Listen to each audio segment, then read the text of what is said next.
Welcome to another episode of The Brand Called You, a podcast and podcast show that brings you leadership lessons, knowledge, experience, and wisdom from thousands of successful individuals from around the world. I'm your host, Ashutosh Garg, and today I'm delighted to welcome a very senior human resources professional from Dubai, UAE, Mr. Sameer Nagarajan. Sameer, welcome to the show. Thank you, Ashutosh. It's my pleasure to be here. Great to be talking to you. Thank you. Sameer is the Global Chief People Officer of Erba, Mannheim. He was earlier with Unilever, Dabur, and Cadilla.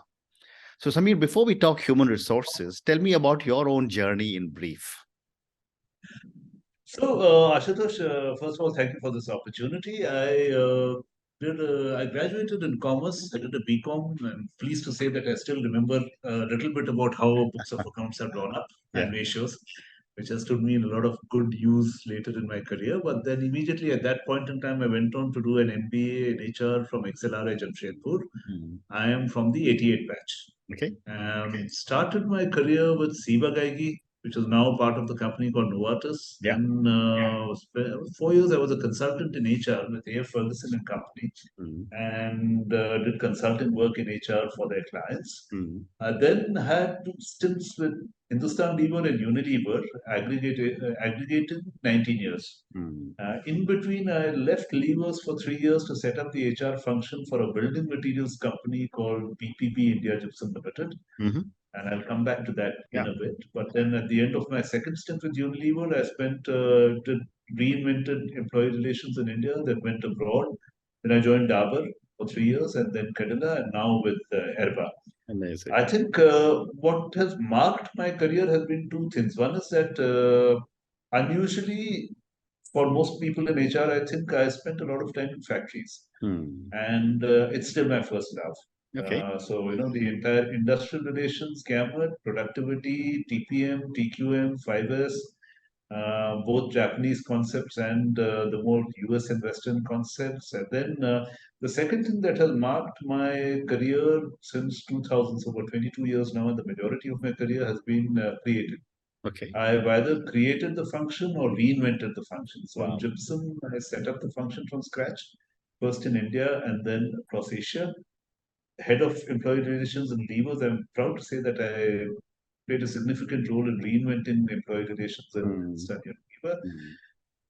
Did the role for the first time in Switzerland. It didn't exist before I went there. Then Dabur, also similar, and now doing the same with Erba again. So fantastic. Creativity, creating drives me. It's my spark, if you like. Amazing, fantastic. That in brief, fantastic. So, Sameer, when I remember when I started working for ITC in '79, the human resources function was the personnel manager and the IR manager.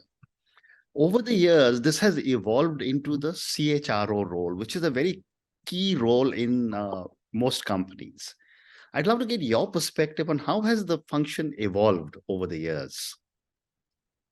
Ashutosh, has been dramatic. I think you're right. I mean, when I did my summer project in 1987 with a company called Metalbox, which unfortunately doesn't exist anymore, but we used to have welfare officers and IR officers. It's not even, I don't even think they had personal officers then. But yeah, you're right. It's gone from training to personnel to human resource development to now human capital. And people, and I think there's been a tremendous evolution and a recognition that I think of the potential of HR to contribute to the business and to play a strategic role, well beyond, let's say, great execution or great thoughts around people, but actually being able to look at the connection between what you're doing in HR and what's happening on the top line and the bottom line. So hard numbers and being able to establish that difference and say that, yeah, this is what the HR function has contributed to a business or to an organization. And I think that transition, we're not fully there as yet, but it's, I think, a very liberating and encouraging kind of feeling. So, that you can do this and this is the way to go. I think it's an extremely exciting time to be in the function now. Well said. Well said. Let me now move to the HR challenges during the pandemic and after the pandemic, and I'm assuming we are over it. But how have some of the HR leaders managed the challenges people have faced during the pandemic, and now that we're coming out, how are some of these challenges we cope with? And when I'm talking work from home, etc. Yeah, I think, the pandemic as it came, I think caught most people by surprise. It's not that we couldn't anticipate it. I think the early signs of something big coming on the way were evident in December 2019. But I think in a short space of 4 or 5 months, it suddenly exploded all over the world. I think there was no country that was not affected, virtually no country that was not affected in those 4 or 5 months. And I think the first response of HR was in response to an external stimulus. So which is not just COVID, but also how governments reacted to it, which was typically with lockdowns and shutdowns across the world. And even in those countries which didn't formally shut down, there was a lot of emphasis on social distancing and avoiding public transport and avoiding large groups of people in the same space and so on. So a lot in response to that, but I think very quickly it took on the character and flavor of you know I would say empathizing with employees, empathizing with individuals, and see what would make for higher productivity and higher engagement in this kind of a situation. And I think uncharted territory for the major part. So, for example, how do you do employee engagement activities over Zoom? I think it's or Teams. That's a challenge that very few organizations have managed to overcome successfully. That's not for want of trying, but I think it's more that all of us are still, or for a major portion, we're still kind of learning our way through the entire process. I think the second was, of course, that I think that the reality is that there is a huge cost advantage to working from home, as opposed to having physical infrastructure, say in a place like Bombay or Delhi or Bangalore, any of the large cities, whether in India or across the world. But to be balanced out by the fact of what it does to productivity. And given that white collar jobs are not very easy to measure on productivity, I think a new set of challenges emerged for HR.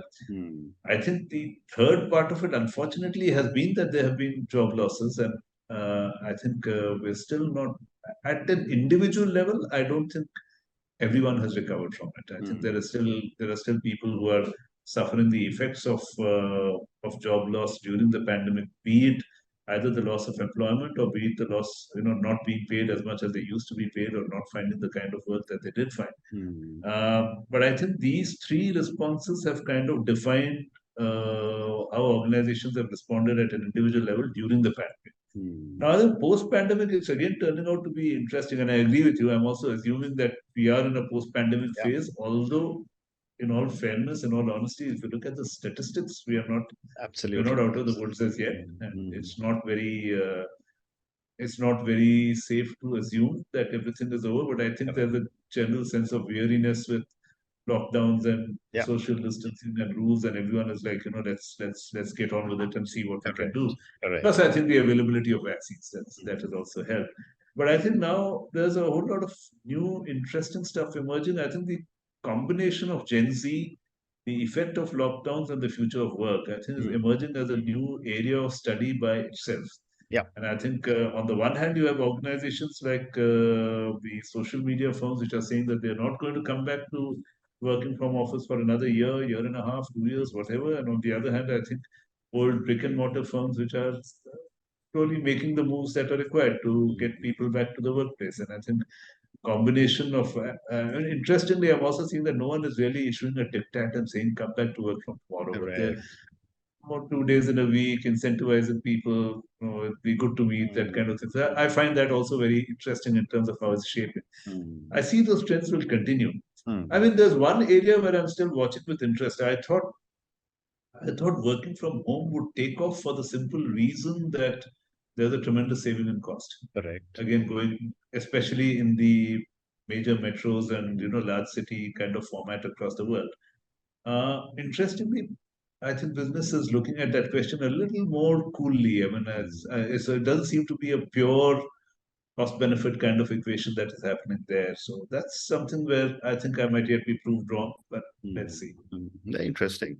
I'd also love to get the future of work has changed. Absolutely, I agree. The future of work is something which is being researched all over the world, and I've had many conversations with people who are actually focused only on studying the future of work.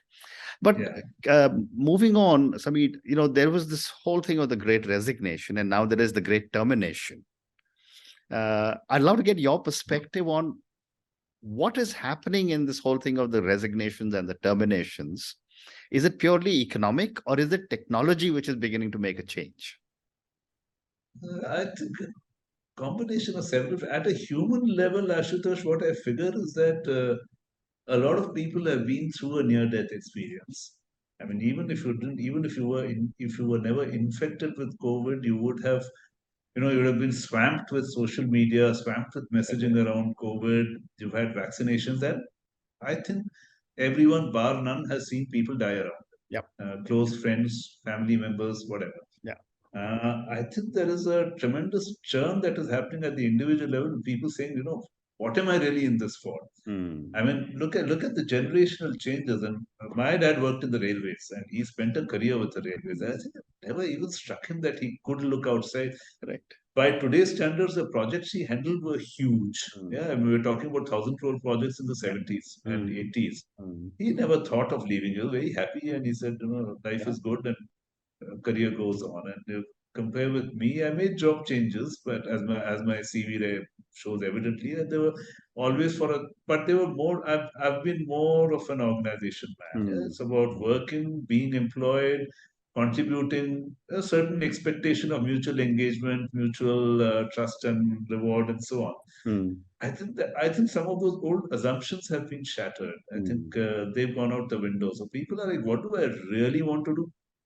Given that I might not be, well, no one is going to say it in these terms, but given that I might not be alive in X number of years or whatever it takes. So how do I make an impact? How do I feel good? What is really going to drive me and motivate me? There's something like my insight into being creative in an organizational format. What makes Ashutosh tick could be very different, and what makes a Gen Z employee tick could be very, very different. So I think at one level, it's that saying enough. A 9 to 5 job or 9 to 9 job, as the case might be in some places, and monthly paycheck is all fine, but I want to do something different, take a chance. And if it doesn't work out, it doesn't work out. I mean, so even those assumptions have gone. So no one looks at a big gap in the career as a black mark anymore. It's like, okay, you lost your job, That's okay. So it's whereas I would say about 20 years back, the assumption was that there must have been something wrong with you for you to lose your job. Now it's like, okay, you lost your job anyway, you're back in the workforce. Let's talk and see what happens. So I think assumptions changing on both sides, individual expectations changing. And I think at one level, the relationship with the organization is becoming more adult to adult, more mature, and people are clear about what they want. So I think they look for organizations that are congruent with their own interests, or create those organizations, or shape those organizations in whatever way they can. And that's what I think the Great Resignation is all about. Correct. I mean, the driver this time, but let's also be clear, it's not that, I mean, if you look at since the time I entered the workforce, so the mid 80s, although 88, but even from the mid 80s, I would say it's not that people have not been changing jobs or people have not been resigning. I think the drivers have become different. At that time, it was more about money, more about status, more about moving up in the hierarchy and so on. To that extent, it seems to be more intrinsic motivation now, which is what it is. The Great Termination, actually, I think that is still playing out. Yeah, it's just I don't think it is. It's as yet taken full shape for us to comment on it. But I think what is going to happen is that, given the reality of gig work, there's going to be more of short-term work happening, short-term options being available. So on the one hand, you're not going to hear of individuals spending a lifetime in a company, 40 years or 45 years of career. At the same time, you're not going to hear of too many companies that even put out jobs of this sort anymore. I think it's going to be a lot more mutually flexible in terms of how people want to engage. So I just see it as one more sign of that, one more input into that churn. But it's work in process. Very interesting. Fascinating. And, just to continue with the gig work, the gig world a little more with one more question, that, organizations like Unilever or ITC, etc., would hire people, and then they would be groomed over the years for succession planning. As a senior HR leader with so many people going away into the so-called gig world, what happens to succession planning and future leadership? Well, I think it's just that the frameworks will change. I think we're not going to have. You see, I'm not going to name specific No companies, question. but well-known companies that have well-known succession planning systems would typically look at a 28-year-old or a 32-year-old and say that, broadly over the next 5 to 10 years or 15 years, this is how I see this career shaping out. And that is going to become a little more short. Correct. That window is going to shorten, but you're going to have multiple windows. So I can see what you're going to do next, but what you're going to do after that, we'll decide 3 years from now. Or 4 years from now, let's say, if that is the case, because and you'll also have people entering the workforce, so that churn will also continue. So that I know, where earlier companies used to look at their talent pool primarily as fresh engineers, fresh MBAs, fresh CAs coming in, and how do you grow with this organization? Including some of the organizations you and I have been in. But I think that will become more relaxed now. Okay, so Sameer joined mid-career, so let's see what Sameer's succession plan or what his talent career plan is going to be like. So I think it's going to become more flexible and more responsive to individual needs to that extent, and therefore organizational needs. So the old formats, you're absolutely right, will have to be kind of tossed out the window. I think there's some changes will happen.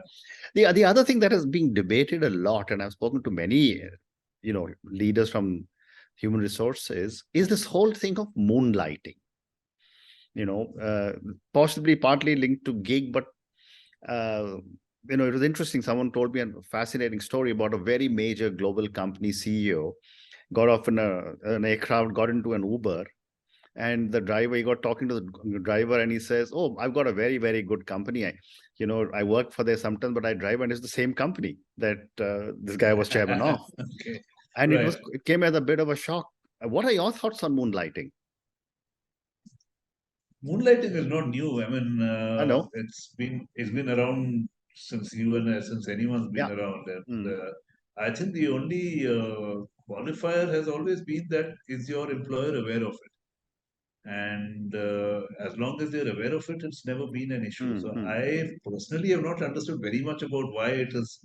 So there's that ethical framework which says that you must keep your employer informed, and presumably your employer would take the opportunity to build some policies around it. I think clearly when you moonlight into a competitive industry, within the same industry, or into a competitive kind of role, there is a problem. There is a serious problem with that, because then you could be effectively in a conflict of interest, and which is why I think it's all the more important that one, individuals should have conversations with their organizations around this before they make binding commitments, and organizations need to spend some time thinking through this, because to my mind, the benefits are not to be ignored. You get perspective on different companies, you get perspective on different industries. You're contributing to the overall growth of the economy, and as long as you're doing it on your own time, and not or even on the company time, but provided there's an agreement around it, I think it is all for the best. I think where it gets queered is when you have either organizations not knowing that their employees are doing this, or employees are moonlighting into competitive industries, which is, I think, what happened and what may have happened in IT.